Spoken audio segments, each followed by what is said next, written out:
But this is actually a story about 5 years ago. I was living in Peru, and my best friend Beth comes to visit me, and it's great, you know, living in Peru, because you can take everybody to Machu Picchu, and that's like the coolest thing I've ever done. And so we do that, and we're up there, we have a great time. That's kind of the less interesting part of the story, so we're going to fast forward. And you get to Machu Picchu through Cusco, this kind of little town in the Sacred Valley that's a big tourist hub, and everybody, you know, just a ton of annoying tourists there, including us. And we're staying at this little hostel, and, you know, we're trying to get settled. And I'm a little bit of an anxious traveler. I don't know, am I alone in that? Anybody else anxious when they travel? Especially when you have like a flight to catch the next day, or like a train. And for my friend, we were gonna leave Cusco the next morning, and then she was gonna leave Lima for the States right after that. So it was really kind of a close travel situation. And so I go through my suitcase, you know, I make sure we've got everything, because I'm always afraid about leaving something behind. I, you know, triple check my weird cell phone alarm clock, which was not smart at the time at all. And I check with the staff at the front desk, can we get a taxi at this time? Is this going to work? And, you know, they tell me, see, you know, everything, great.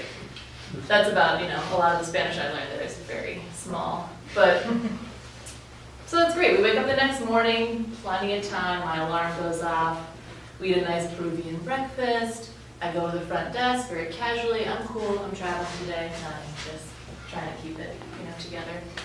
And all of a sudden they start speaking in Spanish really fast, like faster than I can understand at my very low level. And I'm just kind of looking at my friend, we've got our backpacks or whatever, and they go, no taxi. And I was like, okay, that's not funny. I was trying to be cool, but I'm not going to be cool anymore. What do you mean there's no taxi? And then, you know, they're speaking faster, no taxi, strike. I was like, strike? Like, you know, we don't have that many strikes here in the States. We have them occasionally with airlines and things like that. And, but apparently there's a taxi cab strike, and I'm like freaking out, like, oh my gosh, we're gonna miss this flight, and my friend's gonna miss the other flight, like, this is the most terrible thing that's ever happened, when really, I mean, I'm like stuck in a nice town in a foreign country, it's not that bad.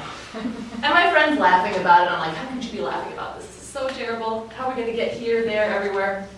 They speak Spanish really fast again at the desk, and they have an idea, and so we go out front, they tell, wait out front, we're gonna get you transportation to the airport.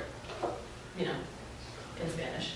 And we wait out front, and this small man, I mean, I'm a tall person for other countries outside of America, and so I just look awkward next to native people occasionally. And so this small man is riding this little bicycle that is a vegetable cart. It is basically kind of like this on wheels, if it was open. And this is our ride to the airport. He's not here to sell me a potato, which is also in the vegetable cart, to sit next to. But there's no other option at this point. So my friend and I, luckily she's smaller than me, so we fit in this little wooden cart on wheels with, you know, this really cute old man kind of pedaling on the back. And luckily the streets are clear, you know, because there's a strike. Nobody's on the road. But there are a lot of protesters, and there's a lot of police on the road. And they see two gringas, two white girls, in a vegetable cart, wandering by with their backpacks. And the moral of the story is that everyone was laughing at us, which made the strike more enjoyable for them. On both sides, I mean, I united them, I feel like, in some way. I'm very pleased with myself in that respect. And it was triumphant because we did make it to the airport on time in the cart.